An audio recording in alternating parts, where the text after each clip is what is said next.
Pledge of Allegiance was originally written in August of 1892 by Francis Bellamy, a Baptist minister and Christian socialist, in hopes of unifying citizens of any country.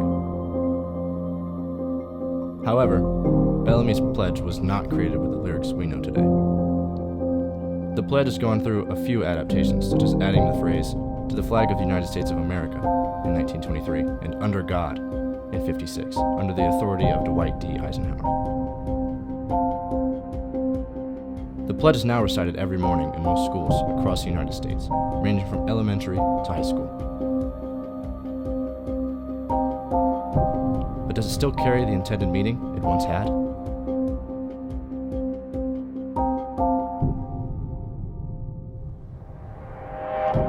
We attempt to answer this complicated question by conducting an experiment in which we test how our peers would react in a scenario where they were the only ones standing. In this experiment, 2 students were unaware that during the pledge, the rest of the class would remain sitting.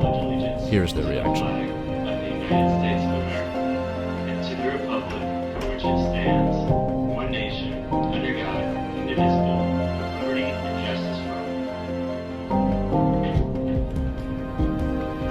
Good morning, our first placement.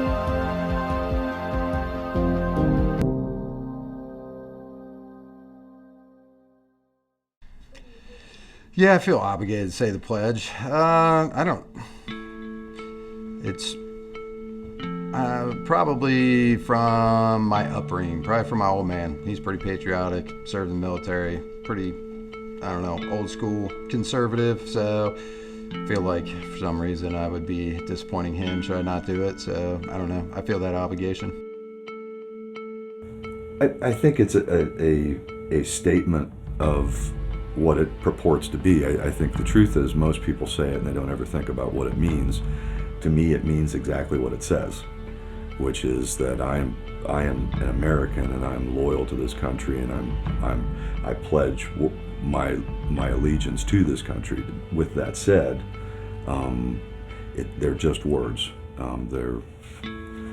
If someone wanted to just blindly say through it, just blindly repeat those words and never think about what they mean, I think a person that didn't say it, that understood what they meant and just didn't feel like saying it, is more of an expression of patriotism than someone that says it just because, it's sort of like the way you say a nursery rhyme or something like that.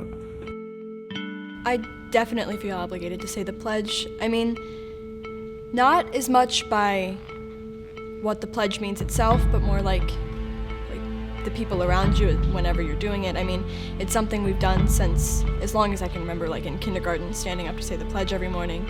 And I feel like there's no way to not say it without classmates disapproving, teachers disapproving. I mean, if you're at a sporting event, people around you disapproving. I mean, I feel like it's really difficult to get out of, and so people just do it regardless whether they believe in what they're saying or not. I'm at times bothered by the fact that something that small, something that is that changeable, something that has been altered throughout time, is sometimes foisted up by people who have certain beliefs in order to prove that somehow they're more American than someone else is because they may say a few words that the other person doesn't want to say. Again, this is pretty stereotypical of me to say this, but I think older generations probably have more thought and more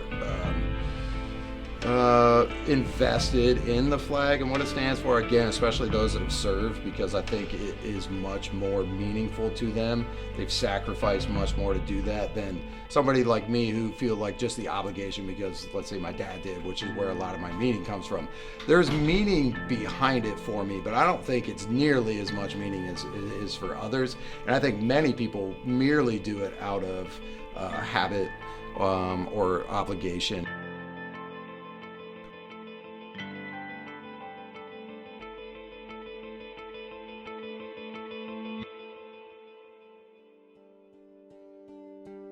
So what does all of this really mean?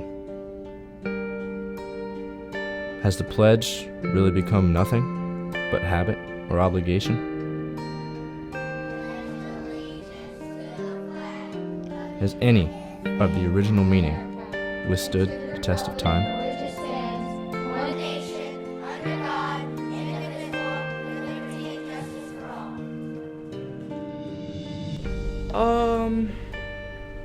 I haven't really given it any thought to like what it means to me. It just kind of seems like a mundane task that you would do in the beginning of the day at like school or something like that. Other than that, you don't see it anywhere else. Like even at like sports games and stuff, it's usually the national anthem. It's not the pledge or anything. So it's like a mundane task. It's more of a chore than anything. I don't necessarily resonate with the words, but then again, I didn't grow up in a time where it was actually something that meant something. It's been something that we've had to recite since we were in kindergarten, and it's always just been something you do in the morning and then you forget about it. So it doesn't really mean a lot to me, I guess. Is this indicative of how many young Americans feel today? It seems the pledge has simply become just a mundane chore, a meaningless task, something we just forget about amongst the course of our day. The pledge has seemingly begun to lose the meaning it once possessed.